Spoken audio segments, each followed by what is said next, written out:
Olá, pessoal, tudo bem? Hoje vamos conversar com a doutora Melanie Pereira. Ela é psiquiatra certificada pelo Beck Institute, na Filadélfia.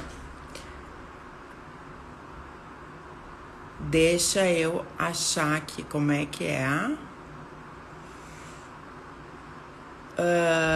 Vamos ver aqui.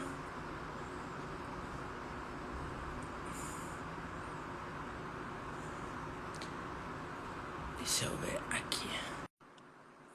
Oi, Camila, a Rosângela, a Eva. Oi, Olá, tudo bom? Melanie.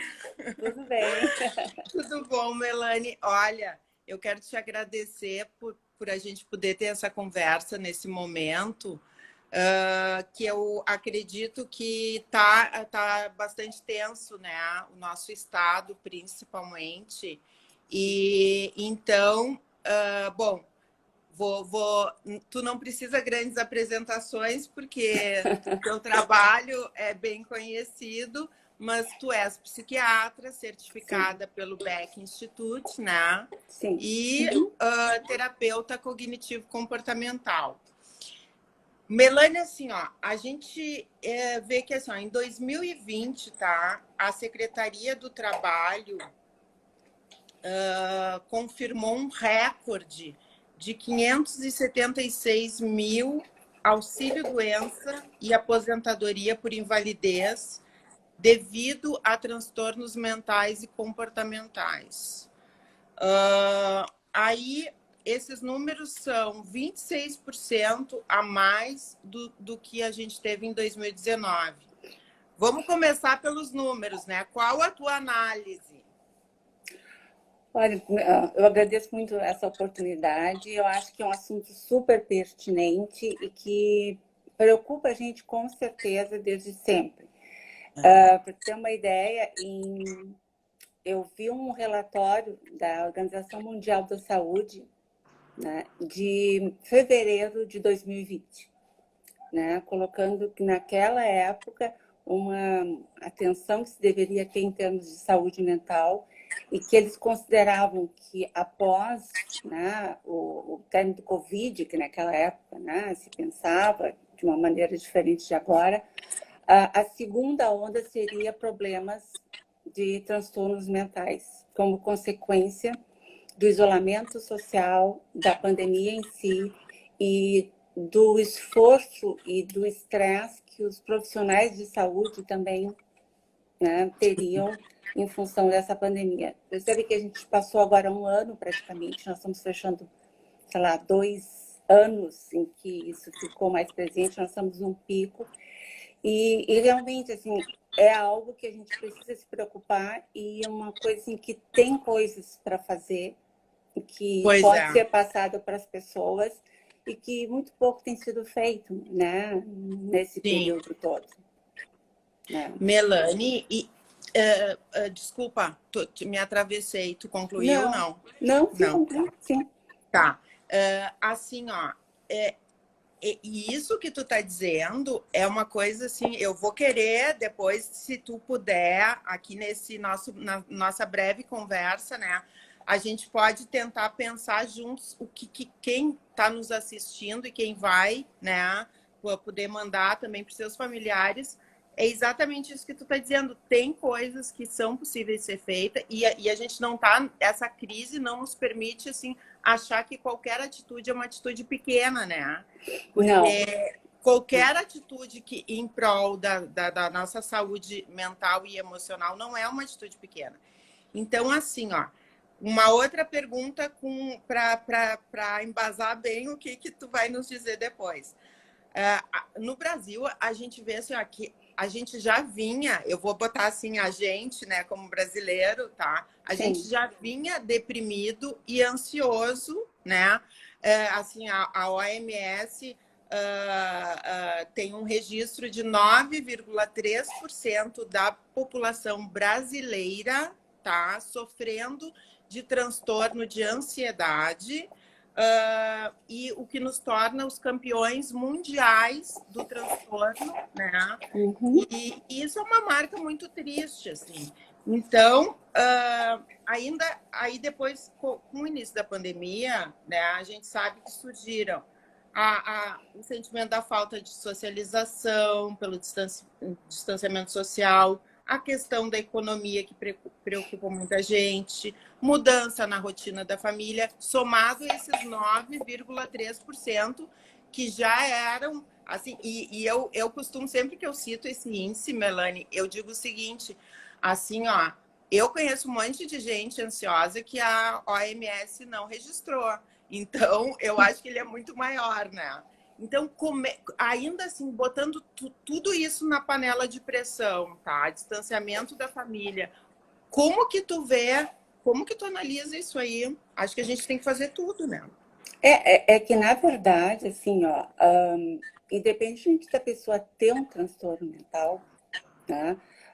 Uma situação de isolamento ou de quarentena, é sabido que traz algumas alterações que são sintomas, digamos, psiquiátricos, né? Então, as pessoas, no geral, as pessoas estão mais irritadas, as pessoas estão mais inquietas, estão com dificuldade de concentração, estão com um limiar à frustração no cotidiano muito pequeno, ansiosas, com insônia, uma sensação de cansaço, de prostração, né? Então, assim, e é uma coisa assim, ó, que é meio peculiar. As pessoas que têm ansiedade, principalmente social, com isolamento, elas se sentem melhor com a situação do controle do isolamento. Porque eu tenho visto as pessoas, quando têm que sair, quando têm que interagir, é que fica mais complicado. Mas tudo isso, assim, tá? Isso é sabido, ressabido. Mas, assim, tem algumas dicas que não são minhas. São coisas da OMS, é protocolo, né? É universal. Né? Por exemplo, é super importante a gente... Porque isso não é... Primeira coisa, isso não é uma coisa que vai passar. Não tem data. Certo? Exatamente. É um evento contínuo. Tá? E que se a gente fica na expectativa de que passe a pandemia ou que chegue a vacina, a gente não vive. Então, nós estamos vivendo, e vamos continuar vivendo, a princípio, dentro dessa situação. O que é que eles preconizam que é fundamental? A gente tem uma rotina no cotidiano. Sim. Né? Dentro da nossa casa, do dia a dia, a agenda assim, de horários que as pessoas se perdem. Metas. Né? Metas, né? E metas no dia a dia, metas da semana e metas do mês. Sempre metas a curto prazo. Tá? Porque isso dá uma possibilidade real de a gente ter previsibilidade e de ter controle. Que para nós, seres humanos, é super importante. Nós não podemos, por exemplo, ver as pessoas, estar com as pessoas, mas a gente pode fazer, né, lives com familiares, live com os amigos, e isso é algo assim que eu tenho falado para as pessoas, que pelo menos 2 vezes na semana, isso precisa acontecer. Precisa. Né?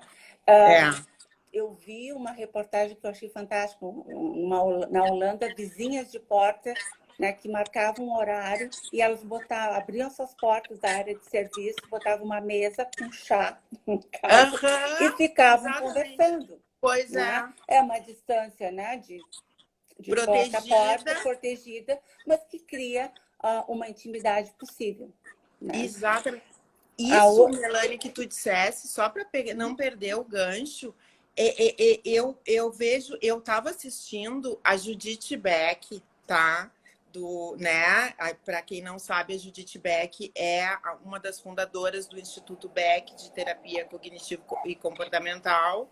E ela disse um negócio que eu achei sensacional, tá? Que é assim, ó, botar as pessoas em contato com experiências agradáveis, sabe? E aí eu acho que não existe a experiência pequena agradável nesse momento, né? Que a pessoa vá conscientemente desejando para si experiências agradáveis, né? É que as pessoas esquecem, assim, ó, estão esquecendo, em primeiro lugar, a experiência agradável, ela é muito individual. Por exemplo, pode ser um alimento, pode ser um aroma, pode ser um som, e isso é algo que antes a gente tomava, digamos, for granted, né? Como se fosse algo banal. Já estava aqui, na agora, isso é fundamental. Uma Exato. outra coisa que é super importante é essa exploração midiática, né, que existe, que é ok, mas que as pessoas ficam presas aos noticiários, né, às mídias sociais, olhando notícias, reverberando o número de mortes, vem a vacina, não vem a vacina, que data que chega, etc, etc, etc. E assim, ó, uma das coisas preconizadas para a gente não desenvolver mais ansiedade, porque a gente já está desenvolvendo, não ter mais, né, sensação de desconforto, é não olhar notícias de uma maneira repetitiva. Sim, né? sim. Eu, Porque aquela coisa, a tragédia, né? O evento triste, ele chama a atenção das pessoas pela aquela questão da gente poder se proteger, mas evitar o hábito, né? O hábito de... porque eu escutar, uma coisa é tu saber notícias para te proteger, outra coisa é tu ficar reverberando as notícias, que elas não têm uma grande flexibilidade de uma manhã para a noite, e Sim. isso faz mal para a saúde. Né? Isso é um dos elementos que previne a pessoa desenvolver, por exemplo, estresse pós-traumático. Ai, muito importante isso que tu está dizendo. Assim, ó, isso é uma coisa que também, assim, o que a pessoa se perguntar o que eu posso fazer nessa semana diferente, aí no paradoxo da minha rotina. Sim. Né? Um alimento diferente, sei lá, um filme especial para ver. E uma coisa que eu vejo a gurizada fazendo, que eu acho bem interessante, eles combinam um horário para ver filme junto. Né? Ou online. Então, assim, isso cria uma sensação de estar pertencendo a um grupo. E a coisa assim, mais importante é assim, nós estamos vivendo uma situação que vai perdurar. Né? A nossa vida, digamos, 2020 não pode ter passado em vão. E se passou, a gente tem que pensar em 2021 como um ano que conta. Não é um ano que conta a partir do momento que nós estamos vacinados. É um ano que conta a partir do momento que nós decidimos que, estando na situação que nós estamos, o que nós podemos fazer aqui e agora. Sim, E usar a criatividade. Eu acho que, assim, eu acho que é o momento da gente usar a criatividade, né? Para criar um modus operandi novo, assim. É que nem na guerra, né? Que nem aquela coisa, assim, da dureza de uma guerra. Falando em guerra, tá? Eu tô misturando as perguntas aqui, tá? Tô trocando de ordem, tá? Então, aí não tem problema. Aí, então, assim, ó, então eu te pergunto assim, porque eu sei que tu acompanha muito a miúde todas as pesquisas, né, em saúde mental, doença mental, enfim. Então, assim, ó, eu sempre penso o que tem de bom nessa situação. Vamos espremer e tentar achar alguma coisa positiva, assim, né? E tem várias, assim, exceto pela doença, outras possibilidades se criam, né? Então, assim, nas guerras houveram avanços científicos pela exigência da demanda, né? E tu acha que o coronavírus pode ser, Melanie, um divisor de águas? Ele já foi, né? Ele já foi. Né? Já porque foi. assim, ó, nós temos disponíveis pelo menos 5 vacinas, né, que estão aprovadas, né, por órgãos específicos ou internacionais para ser utilizadas, que foram desenvolvidas num período de 8 meses. Incrível isso. Isso é único, né? É único. E uma outra coisa... E dentro dos protocolos, né? Dentro dos protocolos. Porque isso é importante a gente falar, Melanie, porque tem muita gente que diz assim, ó, eu não confio na vacina, né? Porque ela foi feita muito rápida, não tem nada a ver. Não, até assim, ó, eu li um livro muito interessante que é... agora eu não me lembro, mas eu te passo depois. É um livro de um neurocientista que ele fala a respeito do grande avanço da qualidade de vida e de sobrevida da humanidade no século XIX e século XX. O que foi determinante para isso? Vacinas. Né? A índice médio de faixa etária, sei lá, do século XVIII passou de 40 anos para 70 anos de idade. Mesmo em países subdesenvolvidos, como a África, por exemplo. Então, isso a gente tem que estar presente. E uma coisa assim, ó, eu vou dizer, na casa de ferreiro não pode ter espeto de pau, certo? Então, uma das coisas que eu fiz pessoalmente para mim, por exemplo, tem um exercício, digamos, que a gente faz na terapia cognitiva de fazer o diário do cotidiano. Né? Então, quando começou a se repetir, eu comecei a fazer o quê? Eu anotava todos os dias, por uma semana, eu anotei o que eu estava fazendo, de hora em hora. E aí eu vi o que eu estava fazendo. Sim. E aí eu me organizei e disse, não dá para continuar assim, né? E eu colocava, a gente coloca do lado assim, quanto de 0 a 10 aquilo foi agradável para ti. E aí então tu consegue pensar o quanto tu está tendo de fato desprazer no cotidiano, anedonia, ou o quanto tu não está tendo. E aí, a partir daí, tu te reorganiza. Isso é uma coisa super simples que a gente pode fazer, que de tempos em tempos eu faço comigo mesmo, e que me ajuda bastante. Mas sabe que isso é uma coisa que nos organiza. A gente precisa, eu acho assim que isso que tu está dizendo é aquela coisa de quem está com sofrimento psíquico se autorizar a usar todas as ferramentas disponíveis que não são extraordinárias nem nada, muitas vezes é um caderno, uma caneta e o desejo de se organizar, né? Sim, porque assim, o sofrimento, ele é inevitável. Nós estamos sofrendo. Se nós não tomarmos, se nós nos focarmos no sofrimento, né,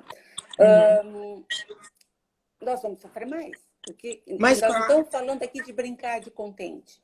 É assim, ver o que tem de possível. Uma outra coisa assim, ó, uma coisa que é interessante, a pessoa pegar o carro e dar uma volta de carro uma vez por semana, 2 vezes por semana, ela sabe dela, ou quando ela está no limite. E isso quebra de uma certa maneira. Né? São pequenas coisas. Eu estou convencida, são pequenas coisas, mas coisas que a gente mantenha o foco em trazer essas pequenas coisas, né, para o dia a dia. Assim, ó, o que a gente falou no diário, nesse, vamos dizer assim, nesse diário ou numa forma de organizar o que a gente está fazendo, tá? Para poder selecionar melhor, né? Então as pessoas podem fazer assim mais ou menos uma agenda, né? Com pequenas coisas para se organizar diante daquilo e se manterem motivadas mesmo em relação às pequenas coisas. O que mais, Melanie, que a gente pode sugerir, assim, a gente... que mais que tu... Olha, eu acho que assim, ó, existem fatores de proteção, tá? Então, fatores de proteção, quais são? A gente se alimentar bem. Nós estamos falando assim de coisas que antes não tinham uma importância significativa, mas no momento tem. A gente ter o horário das refeições, a gente se sentar à mesa, né? A gente, uma coisa, por exemplo, com crianças, brincar, sei lá, de pegar dentro de casa, entendeu? Assim, de tu pensar em coisas que se associa a se estar interagindo com outros, a estar na presença de outros, a eventos sociais, e que a gente tem que relocalizar para o nosso cotidiano e para a nossa casa e para os membros da nossa família. Né? Exatamente. Outra coisa, assim, por exemplo, tem, tu falasse em vantagens, né, que talvez tenha com essa pandemia. né? Por exemplo, vantagens. Pessoalmente, o contato com pessoas online Uhum. conhecidos, para mim, aumentou. Porque, na verdade, eu fiquei com mais tempo, Pois é. né? Sim. E E organizar. é uma ferramenta maravilhosa. E eu entendo assim que existam pessoas assim que num momento inicial se sentem meio desconfortáveis, porque claro, tudo que é diferente, né, Melanie? Tudo que é novo, a gente às vezes sente esse desconforto. Mas persistam, né? Persistam, porque tu dissesse muito bem assim, a gente procura ser muito cuidadoso para falar isso, mas é uma situação que a gente não tem data para Não, terminar. eu acho que não se pode pensar na data que vai terminar. A gente tem que pensar, digamos, nesse próximo mês, o que eu vou fazer para eu ficar dentro do possível, o melhor possível, né? Uma Exatamente. outra coisa assim que me ocorre assim em termos de vantagem, né, que embora a informação seja às vezes paradoxal em termos, né, do nosso governo e de autoridades, que é um Isso aí problema, é né? um problema. Mas assim, por exemplo, eu estar em casa, eu chegar em casa, eu lavar minha mão, eu sair, eu botar uma máscara, isso dá uma sensação também de pertencer e de estar numa função social maior, Uhum, uhum. né? É, Porque a gente, e a isso gente faz parte de. Não adianta, né? de algo maior, De né? algo E maior. nós fazemos a diferença de fato. Por exemplo, nos Estados Unidos, houve a troca do governo Trump para o governo Biden, né? E nos primeiros 15 dias as vacinas não estavam. Ninguém tinha sido vacinado 2 vezes, não tinha passado 15 dias, a maioria das pessoas que já tinham sido vacinadas, então ela não estava em atividade. O que Uhum, mudou foi a mensagem das pessoas fazerem um afastamento social, um distanciamento social, né? uhum. Usarem máscara e lavar as mãos. Começaram antes do final do mês de fevereiro, já começaram a baixar os números, Exatamente. independente da vacina. Eu acho que isso, assim, é uma questão que a gente está realmente, para nós, é bastante exigente, né? Porque a gente também não sabe muito sobre as vacinas, né? A gente tem a expectativa que elas venham, mas não existe, assim, uma data aproximada, não existe... Eu não sei, É que não existe, digamos assim, no mundo inteiro. Por é, isso que a gente não, o nosso objetivo, as vacinas elas vão chegar, uhum. elas existem.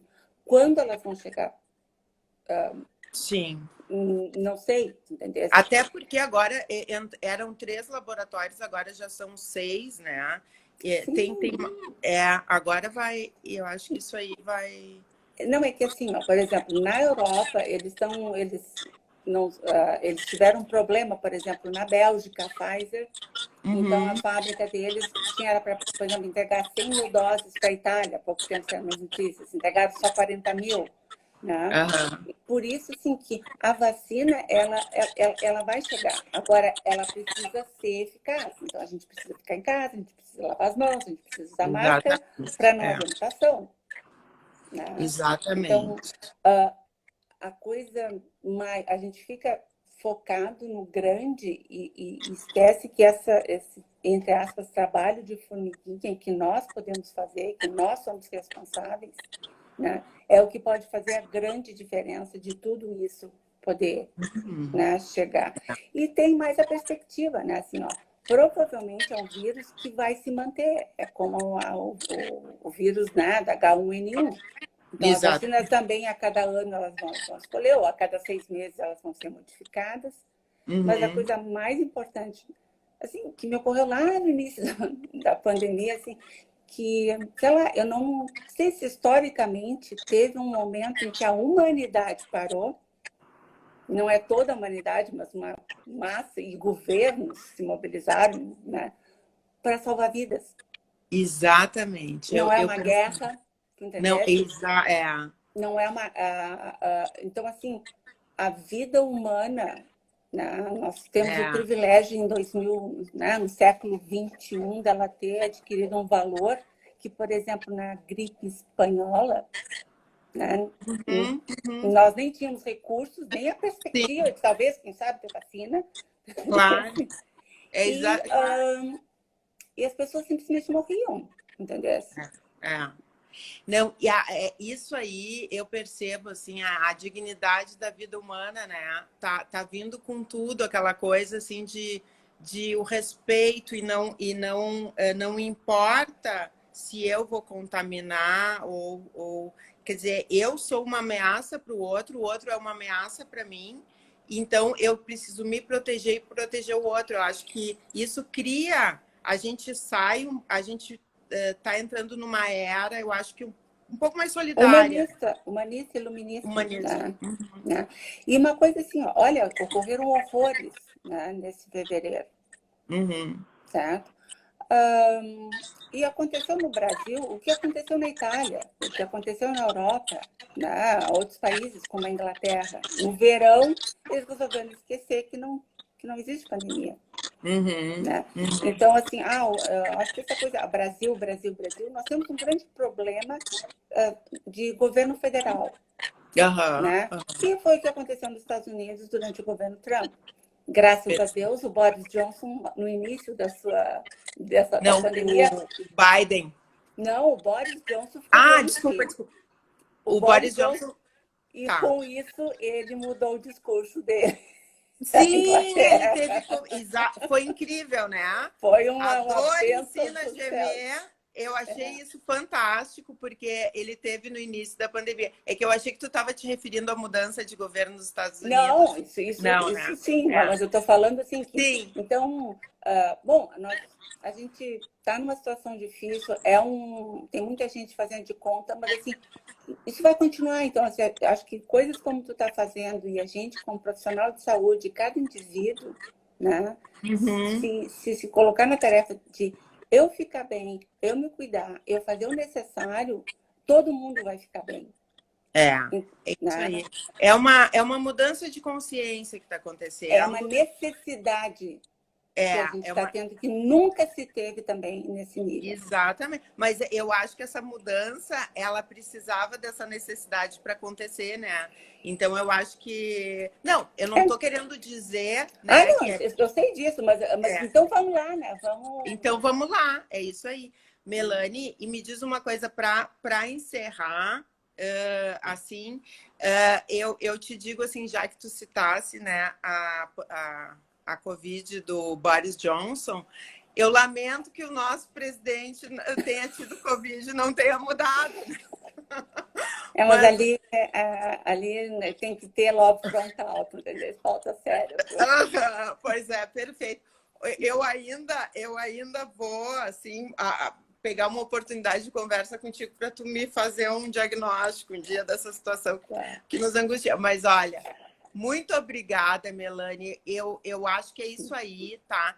Onde que as pessoas podem ver, assim, tu tem uma fanpage, né, no Facebook? Eu tenho, chamada Doutora Melanie Pereira, mas assim, ó, eu passei para ti um material que eu fiz, um resumo, né, de coisas que eu vi da Organização Mundial da Saúde e está à disposição, né? E tem algumas dessas coisas que eu falei, tem ali também no meu Instagram. Né? No teu Instagram.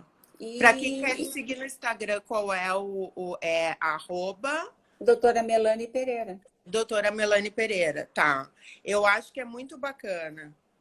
Porque a gente está precisando o teu trabalho também. Obrigada, Melanie. A gente precisa, assim, a informação é a melhor ferramenta, né? Porque senão a gente fica, assim, se sentindo refém dos acontecimentos, né? Então a gente precisa se informar. Tem uma coisa, assim, que eu gostaria para terminar. Tem um aplicativo que foi desenvolvido em abril de 2020 pela uma belga chamada Everyone OK. Everyone OK. OK, né? É um eu acho que é bem legal, porque é uma coisa que dá para a pessoa fazer ou para a família fazer junto. Que interessante. É bem interessante. Foi a única coisa que eu achei assim, mais protocolar, assim, digamos, de intervenção, e eu acho que vale a pena, né? Claro. E é aquela coisa, até esperava que tomara que surjam novos aplicativos, né? Porque é um movimento. Melanie, muito obrigada, tá? Eu quero deixar a porta aberta para a gente conversar outras vezes, porque, né? A gente precisa, né? E fazer assim, poder transbordar informação que muitas vezes a pessoa é útil, né? A gente está todo mundo no mesmo barco, né? E assim, eu acho que a coisa super importante não é a informação que a situação está difícil. Tá, vai continuar. Mas assim, sim, isso a gente já sabe. O que fazer frente à situação difícil e que eu posso fazer. Exatamente. Pode, né? Porque isso eu acho que a gente está pecando, assim, em se ocupar disso, assim. Eu acho que sim, acho que não é tempo da gente ser negligente com o nosso bem-estar, né? Não é tempo de ser negligente, a gente tem que prestar muita atenção. Melanie, eu te agradeço muito, tá? Um grande beijo. Tem muitas mensagens aí para ti. Eu fui passando os olhos, eu não consegui ler, porque senão eu ia me desconcentrar, tá? Mas bom, olha, então. Um beijo, Camila. A Camila tá nos vendo. Tchau, tchau. Tá bom. Tchau, Camila.